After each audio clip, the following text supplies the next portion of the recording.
Oui, bonjour à tous. Effectivement, ça sera bien sûr un peu différent, puisque la notion d'addiction chez le tout petit enfant de moins de 3 ans est plus une question ouverte qu'une réalité clinique quotidienne. Alors, quand on parle du petit enfant, donc je parlerai du petit enfant d'ailleurs dans le rapport, c'est ça, moins de 3 ans, c'est plus une réalité sociologique qu'une réalité psychologique, puisqu'à 3 ans c'est l'entrée à l'école maternelle et donc c'est une nouvelle vie pour l'enfant. Avant 3 ans, fondamentalement, il faut se souvenir qu'un enfant se construit avec sa famille, et ce que l'on observe aujourd'hui, c'est que les familles changent. Alors ce n'est pas un lieu commun, ça a été étudié par des sociologues comme François de Saint-Denis, et puis c'est une évidence pour les cliniciens, pour les enseignants, pour tous ceux qui sont au contact des enfants et des familles. Alors ça change en quoi ces familles? D'abord, il y a un investissement dans la parentalité qui est devenu très important chez les jeunes parents, avec du bien et du moins bien. Vous êtes au courant qu'il y a une pression scolaire qui est de plus en plus forte et qui ne va pas s'en poser problème, mais pas à ces jeunes âges. Les séparations parentales qui sont facilitées, avec encore plus, maintenant les pères ont des droits, et donc du coup c'est très bien pour eux, mais ça complexifie aussi la gestion des séparations. Il y a un travail féminin qui est très bien aussi pour l'égalité des genres, mais qui change la configuration du couple, avec des diminutions des inégalités de genre, et le fait par exemple qu'il y a des congés de paternité, qui est quelque chose de très bien, avec une prise de conscience sociale sur le fait que la violence intrafamiliale existe et qu'elle est particulièrement délétère pour les enfants et pour les femmes. Donc voilà, les familles changent, et j'ai envie de dire globalement elles changent pour le mieux. C'est-à-dire qu'on a toujours tendance à dire qu'autrefois c'était mieux, qu'autrefois les familles marchaient bien parce qu'il n'y avait pas le numérique, il n'y avait pas toute la complexité du monde occidental, mais franchement, en prenant du recul, j'ai vraiment l'impression que les jeunes parents d'aujourd'hui sont de meilleurs parents que nous l'avons été. Voilà. Alors, donc ça c'est bien. Alors, le deuxième point, c'est, et chez le tout petit, en quoi le changement des familles va faire que c'est particulièrement important? Eh bien parce que, je ne sais pas si vous l'avez remarqué, mais que le bébé humain naît prématuré. Il naît à 9 mois de gestation, et en fait, alors c'est une extrapolation, mais il semblerait qu'il devrait naître vers 18 mois, 2 ans. Alors pourquoi le bébé humain naît-il prématuré? Il y a des hypothèses. La première, c'est que le détroit inférieur de la femme a un diamètre fixe, et que si on veut que l'humain ait un cerveau qui se développe beaucoup, parce que l'humain est performant du fait de ses capacités cognitives, de son fonctionnement psychique, ben, il faut qu'il naisse prématuré avec un cerveau, avec un crâne encore petit, pour que le crâne et le cerveau puissent continuer à se développer après l'accouchement. Et puis la deuxième explication, c'est le fait que le petit être humain a énormément à apprendre, et on apprend d'autant mieux qu'on est très jeune. Alors qu'est-ce que le nouveau-né a à apprendre? Il a à apprendre d'abord que, eh bien, c'est bien quand on se sent dans un environnement en sécurité. Savoir que dans la vie, quand on va mal, il y a quelqu'un qui peut venir vous aider, c'est quelque chose qui fait que la vie est facile à vivre et qu'on aime être ensemble. Le sentiment de sécurité qu'apprend le jeune enfant, c'est un ciment de la société. Le deuxième point, c'est que le tout jeune enfant apprend la communication. Alors il va apprendre à parler, bien entendu, ce qui est un miracle chez les mammifères et dans le monde du vivant. Mais au-delà de l'apprentissage verbal, des interactions verbales, il y a tout ce qui est interaction non verbale. Et on oublie que nous avons un langage non verbal extraordinairement sophistiqué. Il suffit que vous rentriez chez vous le soir, en 3 minutes, même en 30 secondes, vous voyez si votre compagnon à passer une bonne journée ou une mauvaise journée. Or ça aussi c'est extraordinairement important, c'est ça qui fait que nous aimons être ensemble, parce que nous nous comprenons mutuellement avec des micro-éléments sémiologiques extraordinairement subtils qu'il va falloir apprendre. Et comment l'enfant les apprend-il? Eh bien en observant ses parents, quand ses parents sont avec lui. Quand on lui donne le biberon, on le regarde, on lui parle, on parle au tout petit bébé, alors qu'en principe il ne nous comprend pas.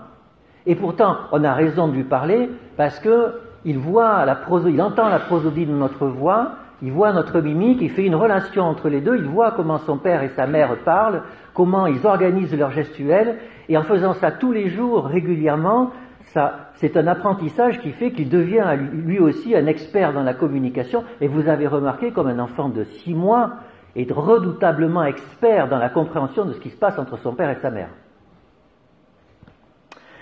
Alors, qu'est-ce qui change aujourd'hui? Ce qui change aujourd'hui, on l'a vu, c'est que certains jeunes parents ont vécu leur adolescence sous le signe de la connexion et des images. Donc les réseaux sociaux comme Facebook existent maintenant depuis une dizaine d'années, ou plus ou moins, et donc les jeunes parents qui ont maintenant 23, 24, 26, 26 ans ont été sur Facebook quand ils étaient adolescents, et pour eux s'envoyer des SMS, des centaines de SMS par jour, pour eux c'est quelque chose qui fait partie de la vie. Et puis de la même façon, maintenant, vous êtes dans le métro ou dans le RER, on regarde YouTube sur son téléphone. Donc les images et la connexion, c'est en permanence pour certains jeunes. Et bon, ben voilà, c'est la vie. C'est pas à nous de dire si le monde ça va dans des directions impossibles, ils sont comme ça, s'ils sont bien dans leur vie comme ça, ben tant mieux. Même si c'est vrai que ça nous choque de voir des jeunes couples à table au restaurant en train de parler et d'envoyer des SMS aux copains en même temps, on se demande comment ils vivent, mais c'est leur problème. C'est leur problème. Alors, où est le problème? Ben, le problème, c'est que ils sont pareils avec leurs enfants, c'est normal. Vu qu'on est tous à regarder des images, on est tous à envoyer des SMS, quand je suis avec mon enfant, j'envoie des SMS et puis je le mets, je lui donne une tablette, et puis comme ça, en plus, c'est bien, il sera connecté d'emblée, il connaîtra les images d'emblée, et puis comme ça sera un super héros, ça sera un super connecté plus tard. Alors, le problème, c'est que, d'abord, lui, il n'a pas son mot à dire. C'est qu'on ne lui demande pas si être connecté et être en face des images, si c'est ça qu'il a envie. Ça, c'est un vrai problème. Donc, nous, aujourd'hui, devons parler à sa place. Et bien sûr, ce qu'on a vu tout à l'heure, c'est que, a priori, tel qu'on comprend la psychologie du développement, en fait, c'est pas ça dont il a besoin. Ce dont il a besoin, c'est d'être avec ses parents, vraiment. C'est de les voir, de les entendre. Et du coup, en plus, on a des collègues cliniciens qui commencent à dire qu'ils voient en consultation des jeunes, des tout jeunes enfants, qui ont un retrait social, qui présentent de l'irritabilité, de l'agressivité, les enseignants s'en plaignent un petit peu, et quand on creuse, on se rend compte qu'il y a des niveaux d'exposition aux images et que les parents sont connectés à des proportions qui sont considérables. Alors heureusement, ces phénomènes régressent en général, quand on arrête l'exposition aux écrans. Donc, il y a un problème qui se pose aujourd'hui. Alors, qu'est-ce qu'il faut en penser? La première chose que vous me direz, c'est est-ce qu'il y a des preuves scientifiques pour dire que ça existe réellement, ou est-ce que c'est un fantasme de cliniciens et d'enseignants qui ont peur de tout, y compris de la nouveauté? Non, il n'y a pas de preuves scientifiques que ce phénomène existe. Alors on va dire, mais c'est pas possible parce que c'est trop compliqué. C'est pas vrai. Je suis sûr que l'on aura des données scientifiques dans quelques années qui viendront étayer ou ne pas étayer ce phénomène. Nous avons en France des cohortes épidémiologiques qui commencent dès que les femmes sont enceintes avec des effectifs considérables. C'est des investissements qu'on a faits, qui sont de bons investissements. Il suffira de poser les bonnes questions dans ces études et nous aurons, moyennant quelques efforts méthodologiques, des réponses à ces questions. Mais en attendant d'avoir les réponses, vous savez, en médecine, on a l'habitude de ne pas avoir suffisamment de données pour savoir ce qu'il faut faire avec nos patients. C'est juste la réalité. Ce qu'on sait, c'est que ça s'appelle de la pharmacovigilance. Quand on s'intéresse aux effets indésirables des médicaments, on n'attend pas d'avoir une preuve qu'ils font du mal à nos patients pour s'en préoccuper. C'est une évidence. La preuve qu'il faut pour savoir qu'on fait du bien, c'est pas la même chose que la preuve qu'il faut pour savoir qu'on fait du mal.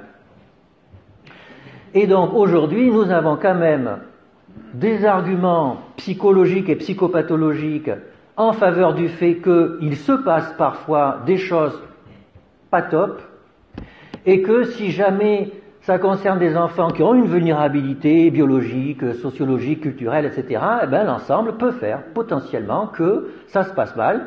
Donc il y a une plausibilité théorique et il y a un signal de lanceur d'alerte. Donc nous devons nous préoccuper de cette question. Alors on va dire c'est du principe de précaution, il y en a marre, c'est pas du principe de précaution, c'est du principe de préoccupation.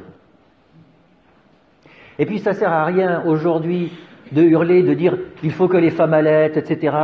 Il faut élever les enfants selon des standards complètement normés, et c'est très bien, mais si à côté il y a une ouverture aux écrans qui est complètement disproportionnée et qui fait que tout ce qu'on fait en bien serait négligeable par rapport à ce qu'on ne ferait pas.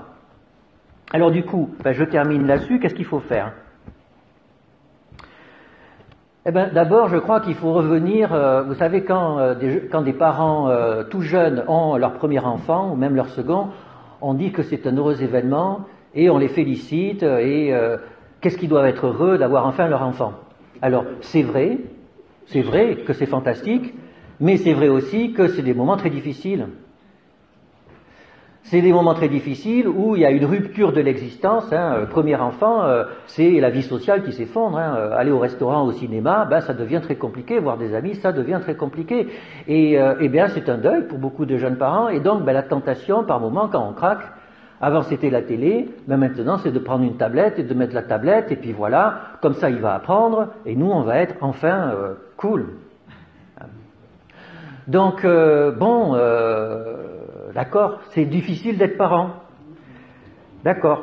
Et puis, de la même façon, les jeunes parents se disent, un enfant, ça prend du temps, j'ai plus de temps pour moi, comment je vais me débrouiller? De toute façon, comme j'ai l'habitude de faire plusieurs choses en même temps, puisque les jeunes font plusieurs choses en même temps, il suffit de les avoir en cours, ils font plusieurs choses en même temps, et c'est comme ça. Eh bien, ils font plusieurs choses en même temps quand ils ont leurs enfants.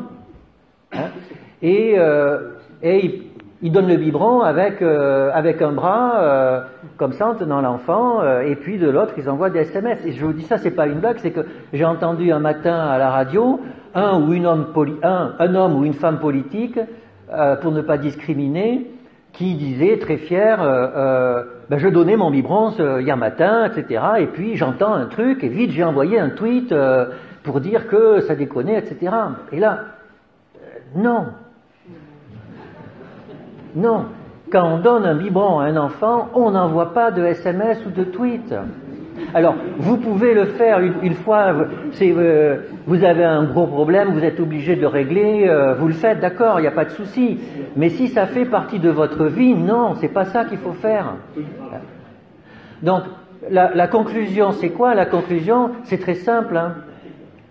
Quand vous êtes avec vos enfants, quand ils sont tout jeunes, il faut vraiment être avec eux. Il faut vraiment être avec eux. Alors ça, c'est peut-être nouveau pour certains jeunes parents, parce qu'on a l'habitude d'être avec plein de personnes en même temps. Eh bien, avec un enfant, c'est pas pareil. Il faut être vraiment avec lui. Quand vous lui donnez le biberon, il faut être vraiment avec lui. Ça lui fait du bien, et ça nous fait du bien à nous aussi. Merci pour votre attention.